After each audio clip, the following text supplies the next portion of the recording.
Hey, Chef Dan here. And when I'm talking kitchen design, you look at appliances like a refrigerator or a range, they serve one purpose. Now, it's a really important purpose, but they just do one thing. When you kind of get into the smaller, more niche appliances, I like to find appliances that can do more than one thing.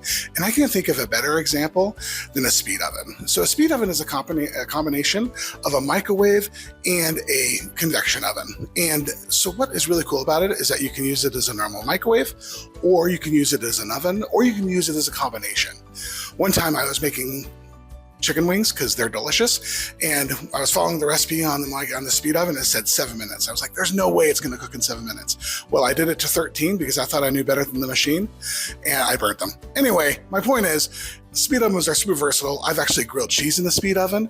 I've obviously done wings in the speed oven. I've warmed up my hot chocolate in the steam oven.